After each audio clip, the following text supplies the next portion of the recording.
Well, we are welcoming back Kendra Arch this morning from the Sugar Buzz Pantry, and she is showing us how to utilize the fruits of our season right now, apples. Exactly. Good morning. Good morning. And what are we making today? I mean, we've got all sorts of things to show off. All sorts of things that you can do. Either you can make them homemade, or you can take some things that are in the store and buy them and make them look homemade. Even easier. I love that. Even easier. One or the other. If you like to make things from scratch, this is a good recipe to do it. But if you also want to just take an easy route and buy the pie crust and the pie filling, all that kind of stuff, you can still do it. Okay, so what are we showing off? We're going to make here? Apple Crostatas. Okay. And actually, that is a Spanish term, so if I'm pronouncing it incorrectly, I apologize. Right, I think. But it's an Italian pastry. Oh. Yeah, I didn't understand that either. Okay. What it is basically just a dough, and you can put any type of fruit filling in the middle. So I chose to do apples today. Okay. So the first thing you do is you can either buy your refrigerated pie crust, or you can make your own depending on what you want to do. Okay. So you roll it out. And since I bought this one, it's already rolled out, but sometimes it's nice just to get it a little bit more even. You're rolling it out on this super cool thing. You got to. It is. It's a really cool. It's a pastry mat, and if you do your own pie crust, it has the dimensions on it. It takes the guesswork out.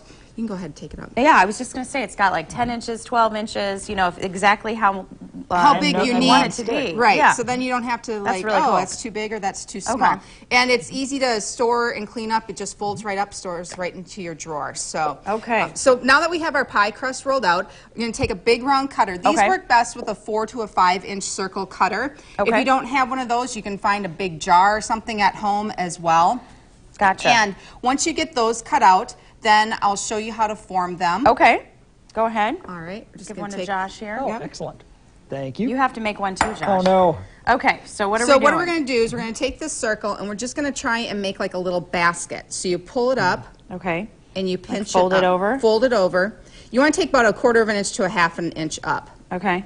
And kind of make just a little basket, and that's where we're going to put our apples into. Okay. Then. Okay.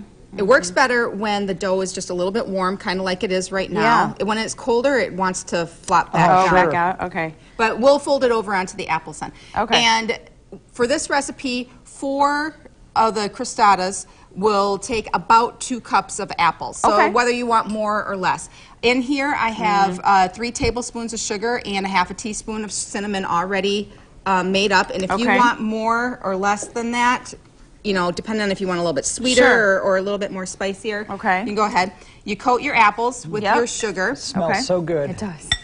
And then what we're going to do once, make believe it's all yes, coated it's up. all coated well. And you just put a couple of apples into your pie crust here then. Gotcha. And what you're going to do then is you want to make sure that it's kind of folded over top the apples. Now, and I guess I didn't cut these apples small enough because they're not going right in there. But And that's what, so if you have a little bit bigger pastry, it's easier to do. Yeah. And then you pop them in the oven for how long? Pop them in the oven at 425 for anywhere from 15 to 20 minutes, depending on what your recipe calls for. But one of the important things is that if you don't have the crust over it so that it's going to keep all your juices in there, it's going to run all over the place. So what you want to do is you want to make sure that you put it onto a pan that has an edge. And I use just a jelly roll pan, but I put my nonstick kitchen mat with like a silicone mat underneath it so that if you've ever smelt burnt caramel in the oven, it's nasty, but it's even harder to clean up on your pans. This will make it a lot easier. We're actually out of time, but I'm guessing right at the end you take the caramel, drizzle it over. Drizzle it right over top of it. All right. Quickly tell people where they can go to find more information. TheSugarBuzzPantry.com, and I have a cake decorating class next week that we still have room for. All right. We're going to take a break. We're going to try this, and we'll tell you how it is right after the break.